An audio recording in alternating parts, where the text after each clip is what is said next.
అత్యాధునిక labs, international collaborations, advanced placements. మీ dream career ని రీచ్ అవ్వడానికి మీ best choice Godavari global university.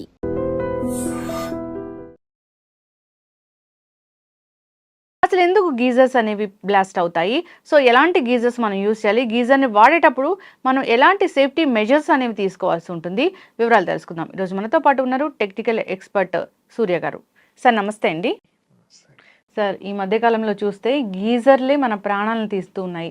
So నిజంగా మన ఇంట్లో ఏదైనా మన ప్రాణాలను తీసే ఒక ఆయుధాన్ని పెట్టుకున్నామా అన్నట్లుగా కనిపిస్తూ ఉంది. సో ప్రతి చోట ఎక్కడో ఒక చోట ప్రతిరోజు ఏదో ఒక న్యూస్ వింటూనే ఉన్నాం. గీజర్ నుంచి గ్యాస్ లీక్ అయింది, గీజర్ పేలి చనిపోయారు. ఇలాగా ఏంటి అసలు గీజరు? ఎందుకు గ్యాస్ లీక్ అవుతుంది? ఎందుకు పేలిపోతుంది? యాక్చువల్లీ గీజర్ గురించి చెప్పుకోవాలంటే మెయిన్ వచ్చేసరికి అక్కడ వచ్చేసరికి ఉండేది ఎలక్ట్రిసిటీ.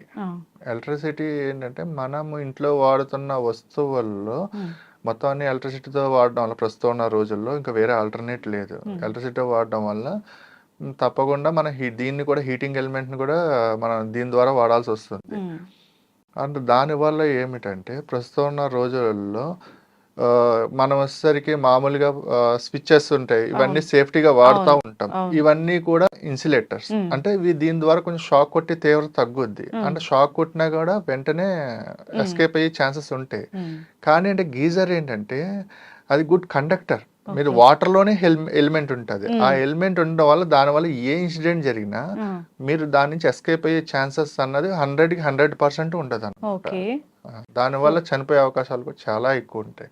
మిగతా వాటి ద్వారా ఏంటంటే ఒక 10% అయినా ఛాన్స్ ఉంటుంది, దీంట్లో 10% కూడా ఉండదు ఛాన్స్ అండి. ఎస్, గీజర్ లో గ్యాస్ లీక్ అవుతుంది అనేది ఎందుకు సార్? ఎలాంటి కండిషన్స్ లో ఉంటుంది? గ్యాస్ లీక్ అవడం అంటే మన గీజర్ లో టెంపరేచర్ సెటప్స్ ఉంటాయి. ఆ టెంపరేచర్ సెటప్స్ లో థర్మోస్టాట్ అని ఉంటది ఒకటి. అదేంటంటే టెంపరేచర్ ఎక్కువైనప్పుడు హీటింగ్ ఎలిమెంట్ ని ఆఫ్ చేస్తూ ఉంటది, మళ్ళీ అది ఎప్పుడైతే తక్కువైందో మళ్ళీ ఆన్ చేస్తూ ఉంటది. అది ఫెయిల్ అయినప్పుడు ఇది ఓవర్ టెంపరేచర్ బాయిల్ అయిపోతుంది, వాటర్ ప్రెషర్ బిల్డప్ అవుతుంది. దాంట్లో అక్కడ ప్రతి గీజర్ కి ప్రెషర్ లీకేజ్ సిస్టమ్ ఉంటుంది. ఆ లీకేజ్ సిస్టమ్ కూడా ఫెయిల్యూర్ అయితే మీకు ఆ ప్రెషర్ ఎక్కువ బిల్డ్ అయ్యి బ్లాస్ట్ అయ్యే అవకాశాలు ఉంటాయి. ఓకే, అంటే మరి 1, 2 అలా ఉంటాయి కదా, దేంట్లో పెడితే సేఫ్ గా ఉంటుంది? మీడియం పెట్టుకుంటే బెటర్. అది కూడా థర్మోస్టాట్ లేనప్పుడు అంటే కనుక ఇంకా ఆటోమేటిక్ గా ఫెయిల్యూర్ జరిగిపోయినట్టు. థర్మోస్టాట్ లో పెడితే థర్మోస్టాట్ అన్నది ఒక హీట్, అది మనకేంటి ఒక సెన్సార్ అనమాట. ఆ సెన్సార్ అంటే ఇప్పుడు మీడియం పెట్టారంటే ఒక 60 degrees అనుకోండి, ఆ 60 degrees వచ్చినప్పుడు కట్ ఆఫ్ చేస్తుంది. మళ్ళీ అది ఎప్పుడైతే డిక్రీజ్ అయిందో అప్పుడు మళ్ళీ ఆన్ చేస్తుంది అనమాట, ఆటో కట్ ఆఫ్ చేస్తుంది అనమాట. అదే థర్మోస్టాట్ ఫెయిల్ అయినప్పుడు దానికి కట్ ఆఫ్ ఉండదు. ఇంకా మీకు కంటిన్యూ బాయిల్ అవడం వల్ల మీరైనా ప్రెషర్ కుక్కర్ ఉంటుంది, ప్రెషర్ కుక్కర్ మీరు ఆన్ చేస్తారు, దానిలో టెంపరేచర్ పెరిగి బిల్డప్ అయ్యి కదా ప్రెషర్ బయటకు వస్తుంది. ఎప్పుడైతే ఆ ప్రెషర్ మీరు కుక్కర్ లోంచి బయటికి రాలేదో అప్పుడు ఆటోమేటిక్ గా ప్రెషర్ కుక్కర్ కూడా బ్లాస్ట్ అవుతుంది. సేమ్ ఇది కూడా అంతే, ఇక్కడ టెంపరేచర్ అయ్యి వాటర్ బాయిల్ ఎవాపరేట్ అయ్యి ఒక ప్రెషర్ బిల్డప్ అవుతుంది. ఆ ప్రెషర్ బిల్డప్ అవడం వల్ల ఏంటంటే అది ఇంకా దాన్ని ఇంకా స్ట్రెంత్ కోల్పోతుంది, ఇంకా బ్లాస్ట్ అవడం జరుగుతుంది. ఈ థర్మోస్టాట్ అన్నారు, ఇది ఎలాంటి సందర్భాల్లో ఫెయిల్ అవుతుంది? చెప్పలేము, సెన్సార్ ఎప్పుడైనా ఫెయిల్ అవ్వచ్చు, మీరు కొత్త దాంట్లో కూడా ఫెయిల్ అవ్వచ్చు. చాలా ఇంటర్నేషనల్ బ్రాండ్ కొన్నాము, మా గీజర్ పాడైపోయింది అని చెప్తూ ఉంటారు. ఒక రకంగా చెప్పాలంటే గీజర్ లో నేషనల్ లేదు, లోకల్ లేదు. ఏదైనా సరే జాగ్రత్తలు తీసుకోకుండా వాడితే మట్టికి అన్సేఫ్ అండి. ఓకే, గీజర్ ని సేఫ్ గా వాడుకోవాలంటే ఎలాగా? గీజర్ ని సేఫ్ గా వాడాలంటే మినిమం ఒక 15 to 20 లీటర్స్ కెపాసిటీ ఉన్న గీజర్స్ తీసుకోవాలి. ఇప్పుడు ఇన్స్టెంట్ అని చెప్పి వచ్చిన వాటర్ వచ్చేస్తున్నాయి, కానీ అదేంటంటే మీరు స్నానం మీరు వెళ్తారు, స్విచ్ ఆన్ చేసుకుంటారు, షవర్ బాత్ లేకపోతే బకెట్ లోనే ఫిల్ చేసుకుంటారు. అది ఫెయిల్ అయిందంటే ఇమీడియట్ గా షాక్ కొడుతుంది, మీరు అక్కడే ఉంటారు, చుట్టూరు వాటర్ ఉంటుంది, ఇంకా ఎస్కేప్ అయ్యే ఛాన్సెస్ ఉండవు. డైరెక్ట్ బాడీ షాక్ కొడుతుంది, ఇక మనం అంతా కొలాప్స్ అయ్యి. ఇదే సిచ్యువేషన్ కి ఒక ఇన్సిడెంట్ చెప్తున్నాను మీకు. మైదీపట్నం దగ్గర లంగర్ హౌస్ అని ఉంటుంది, అక్కడ MBBS డాక్టర్ న్యూలీ మ్యారీడ్ అయ్యింది, జస్ట్ ఒక 6 months 1 year లోపే అవుతుంది ఇన్సిడెంట్. వాళ్ళ ఫ్యామిలీ పెట్టేసి వాళ్ళ తల్లిదండ్రులందరూ వెళ్ళిపోయాక ఒక 15 days ఇప్పుడు ఈమె లేడీ ఎవరైతే ఉన్నారో ఈమె వెళ్ళి బాత్ చేస్తుంది, హెడ్ బాత్ చేస్తుంటే గీజర్ లోపల ఎలిమెంట్ ఓపెన్ అయింది అనమాట. ఓపెన్ అయ్యి స్పాట్ డెడ్. ఈ మా వైఫ్ ఇంకా ఎంతసేపటికి రావట్లేదు అని చెప్పి భర్త వెళ్ళి తలుపు గట్టిగా ఏం లాక్ అయింది, లాక్ను ఓపెన్ చేసుకుని వెళ్ళేసరికి అడుగు పెట్టేసరికి అక్కడ చుట్టూ వాటర్ సర్ఫేస్ ఏరియా ఉంటుంది. వెంటనే అతను కూడా స్పాట్ డెడ్. ఇంక వీళ్ళు ఎంతటికి ఫోన్ చేస్తే రిప్లై అవ్వట్లేదని వచ్చి చూసేసరికి మొత్తం ఇద్దరు డెడ్ అయి ఉన్నారు. ఇలాగేంటంటే ఇన్స్టెంట్ గీజర్స్ ఎప్పుడు రికమెండ్ చేయకూడదు. ఇన్స్టెంట్ గీజర్ రికమెండ్ చేయడం వల్ల అంటే ఫెయిల్యూర్ మామూలు దాంట్లో కన్నా ఎక్కువ ప్రమాదాలు జరిగే అవకాశం ఉంది. ఈ 15-20 లీటర్ గీజర్ ఎందుకు రికమెండ్ చేస్తున్నామంటే ఈ 15-20 లీటర్ గీజర్స్ స్టోరేజ్ ఉంటుంది. 15-20 లీటర్స్ స్టోరేజ్ ఉంటుంది. మీరు బాత్కి వెళ్ళి ముందే దీన్ని హైలో పెట్టుకుంటారు, మీడియంలో పెట్టుకుంటారు, ఆన్ ఒక 5 మినిట్స్ ముందు 10 మినిట్స్ ముందు ఆన్ చేసుకుని మీరు వెళ్ళి ముందు స్విచ్ ఆఫ్ చేసుకుని వెళ్తే ఈ 20 లీటర్ స్టోరేజ్ ఉంటుంది, ఇనఫ్. ఒక పర్సన్ కి 15-20 లీటర్స్ ఇనఫ్ బాత్ కి. అంటే దాంతోపాటు కోల్డ్ వాటర్ కూడా కొంచెం మిక్స్ అవుతుంది కాబట్టి నియర్లీ 30-40 లీటర్స్ మనకు వస్తుంది. ఒక బాత్ కి 40 లీటర్స్ అన్నది ఇనఫ్ మనకి. దాని గురించి 15-20 లీటర్స్ రికమెండ్ చేస్తున్నాను తప్ప లేకపోతే అది కూడా అన్రికమెండబుల్. ఓకే, ఏదేమైనా గీజర్ అనేది అంత సేఫ్ అయితే కాదు. అస్సలు సేఫ్ అంటూ ఏమీ అసలు గీజర్ లో ఇంట్లో ఉన్న వస్తువుల్లో ప్రమాదకరమైనది గీజర్. గ్యాస్ సిలిండర్ కన్నా ప్రమాదం. గ్యాస్ సిలిండర్స్ అయినా బర్నింగ్ ఇవన్నీ అవి బయటికి ఎస్కేప్ అవడానికి ఉంటది, కానీ ఇది ప్రాణాలే తీసేస్తుంది గీజర్. అండి, సో అయితే గీజర్ ఖచ్చితంగా మస్ట్ అండ్ షుడ్ అయిపోయింది. సో ఈ గీజర్ ని ఎన్నాళ్ళకి ఒకసారి సర్వీసింగ్ చేయిస్తే మంచిది అంటారు? గీజర్ ని సర్వీస్ ఎవ్రీ 6 months కి 1 year ఒకసారి చెక్ చేయించుకుంటే బెటర్. కానీ అది ఎలా ఉంటదంటే అక్కడ ఉన్న వాటర్ బట్టి కూడా ఉంటది. ఏమవుతుంది అంటే ఆ హీటింగ్ రాడ్ కి ఇది వచ్చేసరికి ఒక జంక్ కింద పెట్టేయడం, ఒక శుద్ధ లెవెల్స్ ఎక్కువ అయ్యి ఉంటాయి వాటర్ లో, అవి ఇవి పట్టేయడం, దాని వల్ల ఇవి ఖరాబ్ అవ్వడం. ఇలా ఇంకొకటి ఏంటంటే కంపెనీలు మంచి క్వాలిటీ మెటీరియల్ యూజ్ చేయకపోవడం, లేకపోతే ఓవర్ హీట్ ఓవర్ టెంపరేచర్ లో ఇది చేయడం.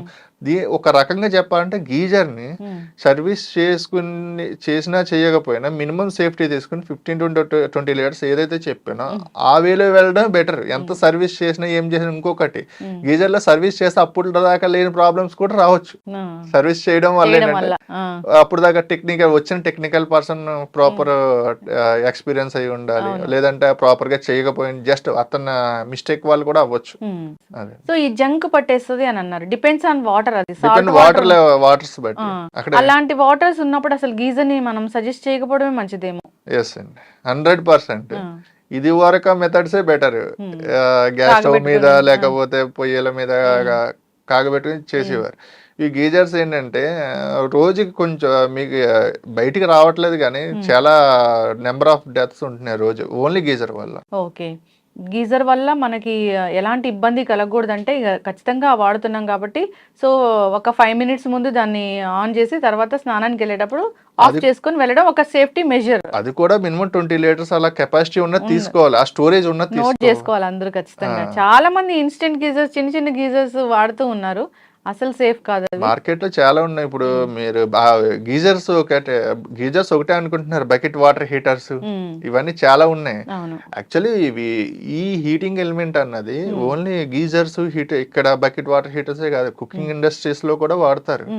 మీకు ఎగ్జాంపుల్ KFC ఉంటది, ఫ్రై చేస్తా అంటే అక్కడ హీటింగ్ ఎలిమెంటే ఉంటది, కానీ అది సేఫ్ మెథడ్ లో వాడతారు వాళ్ళు. అక్కడ ఏంటంటే మన కుకింగ్ ఇండస్ట్రీలో ఆయిల్ ఫ్రైస్ ఇవన్నీ చేస్తారు కదా, అక్కడ కూడా ఏంటంటే మనం ఏంటంటే దాంట్లో కాంటాక్ట్ అయ్యి రేషియో తక్కువ ఉంటది. కానీ ఇక్కడికి వచ్చేసరికి కాంటాక్ట్ అయ్యి రేషియో అంటే మనం దాన్ని డైరెక్ట్ కాంటాక్ట్ చేయకపోయినా ఈ వాటర్ బాడీ ద్వారా కాంటాక్ట్ అయిపోతుంది. అయితే జంకు పట్టేస్తుంది లేదా అప్పుడప్పుడు కొంచెం నలకల్లాగా వస్తుంటాయి. సో అలాంటప్పుడు ఈ ట్యాప్స్ అనేవి తిప్పినప్పుడు షాక్ కొడుతూ ఉంటది, అంటే దానివల్ల దీనికి ఏమైనా సంబంధం ఉంటుందా లేదా షాక్ కొట్టడం అనేది వేరేదా?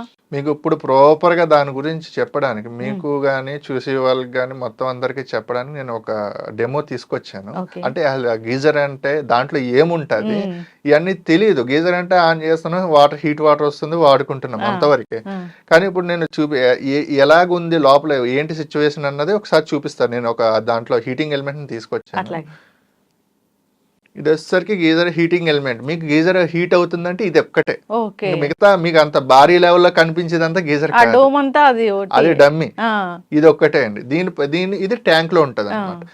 ఇది వచ్చేసరికి ఇక్కడ పవర్ సప్లై ఇస్తారు ఇక్కడ. ఇది వచ్చేసరికి నికిల్ తో తయారవుతుంది లోపల. ఈ రాడ్ ఇది మధ్యలో ఉంటది అనమాట. ఓకే. దానికి మెగ్నీషియం ఆక్సైడ్ అని ఒక పౌడర్ ఉంటది. పవర్ మధ్యలోంచి ప్రవహిస్తుంది. మధ్యలో వచ్చేసరికి మెగ్నీషియం ఆక్సైడ్ ఉంటది. అంటే ఇది పైన కనిపించేదంతా కూడా ఇన్సులేటెడ్ మెటీరియల్, అదే మీకు ఇన్సులేషన్ అనమాట. ఆ షాక్ మనకు రాకుండా ఉండడానికి. దీంట్లో ఇది ఇక్కడ నుంచి హీట్ జనరేట్ అవుతుంది. హీట్ ని మెగ్నీషియం ఆక్సైడ్ ద్వారా ఈ రాడ్స్ ద్వారా బయటకు వచ్చి వాటర్ ని బాయిల్ చేస్తుంది. ఇది ఎప్పుడైతే ఇది ఇసరికి మెటల్, ఇది 0.5 mm 0.3 mm థిక్నెస్ తో తయారు చేస్తారు. ఈ పైప్ చూసారు ఇక్కడ, దీంట్లో థర్మోస్టాట్ పెడతారు ఈ రెండిట్ల మధ్యలో టెంపరేచర్ చెక్ చేయడానికి. ఈ టెంపరేచర్ ఇప్పుడు మీరు ఇందాక బ్లాస్ట్ అవుతుంది అన్నది దీని వల్లే అనమాట. ఇది ఫెయిల్ అవుతేనే బ్లాస్ట్ అవుతుంది. ఇది ఎప్పుడైతే ఈ రాడ్ ఉంది, ఈ రాడ్ ని మనం యూజ్ చేస్తా ఉంటాం, సంవత్సరాల తరబడి యూజ్ చేస్తానే ఉంటాం. మీరు ఏదైనా వస్తువు తీసుకోండి, మీరు ఏదైనా వస్తువు దానికి ఒక లైఫ్ అంటూ ఉంటది, షెల్ఫ్ లైఫ్ అంటూ ఉంటది. అది మీరు వాడగా మీకు క్లాత్ అయితే చిరిగిపోద్ది, మీకు మెటీరియల్ అయితే అరిగిపోతుంది, మెటల్స్ అయితే అరిగిపోతాయి. ఇది కాపర్తో చేసి ఉంటుంది, కాపరు, స్టీలు లేదా అల్యూమినియంతో. ఇవన్నీ కూడా మీకు వాటర్లో హై టెంపరేచర్స్ వల్ల ఎక్స్పెండ్ అవుతూ ఉంటాయి. ఎక్స్పెండ్ అయ్యి క్రాక్స్ వస్తాం. అండ్ వాటర్ లేకుండా ఆన్ చేసినా కూడా క్రాక్స్ వస్తూ ఉంటాయి. ఇవేమవుతుందంటే ఒక 6 months బాగానే పనిచేస్తుంది, 1 year బాగానే పనిచేస్తుంది, 2 years బాగానే పనిచేస్తుంది. ఆ తర్వాత అయినా సరే దీని లైఫ్ అయిపోయింది కదా. ఇప్పుడు గీజర్ ఆన్ చేసి స్విచ్ ఆన్ చేసుకుని వెళ్తారు, ఇది ఓపెన్ అయింది, దీని లోపలే పవర్ సప్లై ఉంది, పాజిటివ్ నెగిటివ్ పవర్ సప్లై ఇక్కడే ఇస్తున్నాం, దీని లోపల ఉంది. ఇది షాక్, ఇది ఎక్కడ ఉంటది, వాటర్ లో ఉంటుంది. మనం ట్యాప్ తిప్పేసరికి దాని ద్వారా మనకి వచ్చి మనం ఇంకా ఎటు ఎస్కేప్ అయ్యే ఛాన్సెస్ కూడా ఉండవు అనమాట. స్పాట్ ఇది అవుతుంది. ఎంత డేంజర్ అసలు. ఖచ్చితంగా అండి. అయితే ఒక 3-4 years మీరు చెప్పినట్లు 15 to 20 liters ఆఫ్ ఇది కొనుక్కుంటే ఒక 2-3 years మాత్రమే దాన్ని వాడుకోవచ్చు. అలానే కాదు, 15 to 20 liters తీసుకుని కూడా నేను ఏమంటున్నానంటే, మీరు ఎప్పుడైతే బాత్ కి వెళ్తారో ఆ బాత్ కి ఒక 5 to 10 minutes ముందు ఆన్ చేసుకుని మీరు వెళ్లే ముందు ఆఫ్ చేసుకుని మీరు ఎంజాయ్ చేయొచ్చు. నేను మొత్తం అవాయిడ్ చేయమని అంటలేదు, ఎందుకంటే అది కంపల్సరీ అయిపోయింది గీజర్ అన్నది. ప్రస్తుతం ఉన్న రోజుల్లో మనం దానికి తగ్గట్టు మన సేఫ్టీకి మనం చూసుకుంటూ జాగ్రత్తగా వాడుకుంటే ఏదైనా సేఫ్. అసలు దాంట్లో ఏం గ్యాస్ ఉంటది, అది అంత ప్రాణాంతకమా? సనత్ నగర్ లో చూసాం, గ్యాస్ లీక్ అయి 3 చనిపోవడం జరిగింది. దీంట్లో గ్యాస్ లీక్ అవడం అంటూ ఏముండదు, గ్యాస్ సెపరేట్ గా ఏముండదు, ఓన్లీ ఈ హీటింగ్ ఎలిమెంట్ ఒక్కటే ఉంటది. దాంట్లో ఏం ట్యాంక్ ఉంటది, ఈ ప్రెజర్ బిల్డప్ అయి ఓవర్ టెంపరేచర్ అనేది వచ్చేస్తుంది. అది టెంపరేచర్ ఎక్కువ ఉండి, అంటే ఆ వాష్రూమ్ లో అక్కడ ఉండడం వల్ల అది హై స్ప్రెడ్ అవుతుంది. హై టెంపరేచర్ గా స్ప్రెడ్ అయ్యి కొంచెం వాళ్ళకి టెంపరేచర్ స్టీమ్ ఉంటది కదా, ఓవర్ స్టీమ్ వచ్చినట్టు ఇది కూడా హై టెంపరేచర్ రావడం వల్ల కొన్ని కేసెస్ లో వాళ్ళ బాడీ రెసిస్టెన్స్ బట్టి ఇబ్బంది అవ్వచ్చు. అయితే సార్, ఇప్పుడు గీజర్ ని ఫిట్ చేసే ప్లేస్ ఏదైతే ఉంటుందో దానికి కూడా ఏమైనా మెజర్స్ అనేవి ఉంటాయా? యాక్చువల్లీ గీజర్స్ అందరూ బాత్రూమ్ లో ఫిక్స్ చేస్తారు. అది కూడా ఒక 6 feet height, above 6 feet height లో ఫిక్స్ చేస్తా ఉంటారు. యాక్చువల్లీ అది కరెక్ట్ ప్లేస్ కాదు. యాక్చువల్లీ ఎవరైనా అంటే ఇప్పుడు ఏంటంటే పాతవి ఉన్నాయి కాబట్టి ఫిక్స్ చేసేసుకుంటున్నారు. ఎవరైనా కొత్త కన్స్ట్రక్షన్ గా చేసుకునే వాళ్ళు అయితే కనుక దానికి సెపరేట్ గా మాయిశ్చర్ రాకుండా ఏమన్నా ఉన్న ప్లేస్ లో బయట ఒక బాత్రూమ్ కి అవుట్ సైడ్ ఏమైనా ఫిక్స్ చేసుకుంటే బెటర్. ఎందుకంటే గీజర్ లోపల పెడుతున్నారు, మీరు స్నానం హీట్ హాట్ వాటర్ తో స్నానం చేస్తున్నారు, వాటర్ ఎవాపరేట్ అయ్యి ఆ ఎవాపరేట్ అయ్యింది మళ్ళీ దానికి గీజర్ కే పడుతుంది. దాని ద్వారా ఎలక్ట్రిక్ షాక్ దాని ద్వారా కూడా వచ్చే అవకాశాలు ఉన్నాయి అన్నమాట. ఎందుకంటే ఇది ఎలక్ట్రికల్ స్ప్రెడ్, దానికి వాటర్ గుడ్ కండక్టర్. ఆ గుడ్ కండక్టర్, ఎందుకంటే స్ప్రెడ్ ఇప్పుడు వెళ్ళింది ఎవాపరేట్ ఇక్కడ పట్టుకుందంటే ఇక్కడ ఈ రెండు కలవచ్చు, షార్ట్ సర్క్యూట్ అవ్వచ్చు. అయితే బాత్రూమ్ లో హైట్ కూడా చాలా మెజర్ చేస్తూ ఉంటారు కదా, అంటే ఈ మధ్య కాలంలో ఏంటంటే బాత్రూమ్ లో కూడా సీలింగ్ చేయించడము, రకరకాల లైట్స్ పెట్టడం అలా చేస్తూ ఉన్నారు. అంటే హైట్ అనేది ఇంతనే ఉండాలి, సీలింగ్ ఉన్న దానికి ఉండొచ్చా లేదా? హైట్ అన్నది మినిమం వచ్చేసరికి అబౌవ్ 8 feet ఉంటే బెటర్. ఎందుకంటే అక్కడ వచ్చేసరికి మీకు ఎలక్ట్రికల్ ఏది వాడినా గానీ ఒక స్విచ్ బోర్డు ఉందంటే దానికి ప్రాపర్ మెజర్మెంట్స్ ఉంటాయి, ఒక గీజర్ వాడుతుందంటే దానికి ప్రాపర్ మెజర్మెంట్స్ ఉంటాయి, లైట్ ఉన్నదంటే లైట్, ఫ్యాన్ ఇవన్నీ డేంజరస్ కాదండి ఇప్పుడు. ఎందుకంటే మనం టచ్ చేసి హైట్ లో ఉంటాం.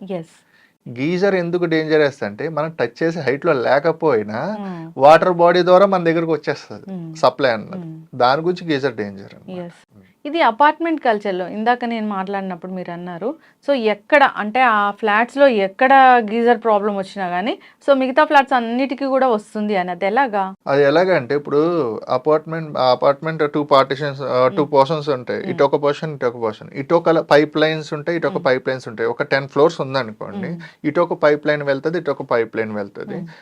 కానీ పైప్ లైన్ కామన్, అందరికి పైప్ లైన్ కామనే, గీజర్ ఒకటే ఉంటుంది. దానివల్ల అంటే గీజర్ ఎక్కడ ఫెయిల్ అయినా సరే ఈ పైప్ లైన్ ద్వారా, ఈ వాటర్ ద్వారా, వాటర్ బాడీ ద్వారా వచ్చి షాక్ కొట్టే అవకాశాలు ఉన్నాయి. ఒక ఇన్ కేస్ ఒక 9th floor లో షాక్ ఫెయిల్ అయింది గీజర్, పవర్ సప్లై హెవీగా వస్తుందంటే ఇటు పై వాళ్ళకి 10th floor వాళ్ళకి కొడుతుంది, గ్రౌండ్ ఫ్లోర్ వాళ్ళకి కూడా వస్తుంది షాక్. అంటే ఆ షాక్ అంటే అంత లాంగ్ క్యారీ వెళ్ళేసరికి కొంచెం తీవ్రత తగ్గొచ్చు కానీ షాక్ అయితే కొడుతుంది. ఓకే, జనరల్ గా కూడా ట్యాప్స్ షాక్ కొడుతూ ఉంటాయి కదా, సో అది కూడా ఈ గీజర్ వీటి ఇన్సిడెంట్. అండ్ కొంతమంది ఎర్తింగ్ న్యూట్రల్ ప్లేస్ లో ఎర్త్ ప్లేస్ లో న్యూట్రల్ ఇవ్వడం వల్ల కూడా అలాంటి షాకులు కూడా వస్తూ ఉంటాయి. ఓకే, చాలా డేంజర్ అయితే. ఖచ్చితంగా అండి జాగ్రత్తలు తీసుకోవాలని కోరుకున్నాము. సో అది మెజర్ ఎలా ఉండాలి, ఇప్పుడు మీరు అన్నారు గీజర్ బయట కూడా పెట్టొచ్చని, అలాంటి ఆప్షన్ ఉండేలాగా ఇంకా కన్స్ట్రక్షన్ అనేది చేసుకోవాలని కోరుకున్నామండి. అది చిన్నదండి, ప్రికాషన్స్ ముందే బిల్డింగ్ కన్స్ట్రక్షన్ చేసినప్పుడు తీసుకుంటే బెటర్. ఇంకా పాతగా ఉన్న వాళ్ళైతే ఇంకేం చేయలేరు, ఉన్నదాన్ని ఇట్లా సేఫ్ గా వాడుకోవడమే. కొత్త వాళ్ళ మట్టికి కొన్ని జాగ్రత్తలు తీసుకుని దానికంటూ ఒక ప్రాపర్ గా డెడికేట్ గా ప్లేస్ కేటాయించుకుంటే బెటర్. మనం ప్లగ్ అనేది పెట్టి ఉంచుతాం కదా, అలా ఉంచొచ్చా అంటే కొన్ని సిచ్యువేషన్స్ లో అక్కడ ఏంటంటే వైరింగ్ ఇష్యూస్ ఉంటే ఉంచకూడదు. నార్మల్ గా అయితే కనుక కామన్ గా అందరి దగ్గర పెట్టే ఉంటది. అవును, కానీ గీజర్ విషయంలో ఏంటంటే మీకు అక్కడ న్యూట్రల్ లో లీకేజ్ వచ్చినా మీకు ఇక్కడ షాక్ కొట్టే అవకాశాలు కూడా ఉంటాయి. ఉంచకుండా ఉంటే బెటర్. కానీ ఏంటంటే గీజర్ కి అందరు స్విచ్ పెడతా ఉంటారు. స్విచ్ కాకుండా 2 pole ఎంసీబీ ఉంటుంది, అది పెట్టుకుంటే బెస్ట్ అండి స్విచ్ కన్నా. అంటే ఎందుకంటే స్విచ్ వచ్చేసరికి ఫేజ్ ని ఆఫ్ చేస్తారు, న్యూట్రల్ ఆఫ్ చేయరు. కొన్ని సిచ్యువేషన్స్ లో లీకేజ్ కరెంట్లు జనరేట్ అయ్యి అంటే హెవీ షాక్ కాదు కానీ కొంచెం తిమ్మిరి ఎక్కడం ఇట్లాంటివి వస్తూ ఉంటాయి. ఖచ్చితంగా. సో దీనికి స్టెబిలైజర్స్ అలాంటివి ఏమి ఉండవు కదా, సో ఎప్పుడైనా పవర్ ఎక్కువ వచ్చినప్పుడు అది ఏమైనా జరగడం అట్లా ఏమైనా ఉంటుందా? ఒక్కసారి ఫ్లక్చువేట్ అవుతా ఉంటుంది కదా. దీనికి వచ్చేసరికి ఒకటేనండి, ఏమున్నా కానీ సేఫ్టీయే ముఖ్యం గీజర్ విషయంలో. మనం ఏంటంటే సేఫ్టీ తీసుకోండి ఏదో కాపాడుతా అన్నది కాదు, మన జాగ్రత్తలో మనం ఉండడం ముఖ్యం. ఖచ్చితంగా అండి. సో ముందు ఈ ఎలక్ట్రికల్ అండ్ ఎలక్ట్రానిక్స్ గురించి మరిన్ని వీడియోస్ అయితే చేద్దాము, అవేర్నెస్ అయితే కల్పిద్దాము ప్రజలకి. చక్కటి ఇన్ఫర్మేషన్ అండి. ఈ మెజర్స్ అన్ని పాటిస్తూ అందరూ హ్యాపీగా ఉండాలని కోరుకున్నాం. ధన్యవాదాలు sir. Thank you. And for more videos, please subscribe to iDream. Please subscribe to iDream. Please subscribe iDream. And please subscribe to iDream. For more videos, subscribe to iDream. please like, share and subscribe to the channel. Congratulations, iDream. Subscribe to iDream. Subscribe to iDream. So subscribe to iDream Media. iDream team అందరికి huge congratulations. Please subscribe iDream Media. Please subscribe to iDream. Subscribe iDream. Please subscribe to iDream. iDream అంటే నా కళల ఛానల్ను subscribe చేసుకున్న నోరు తిరుగుతలేదు, మీరైతే గంట గుర్తు కొట్టండి. For more such videos, please subscribe to iDream. Subscribe to iDream. Please subscribe to iDream. Please subscribe iDream Media. Please do subscribe to iDream. Please subscribe to iDream Media. For best entertainment and information, please subscribe iDream. And don't forget to subscribe to iDream.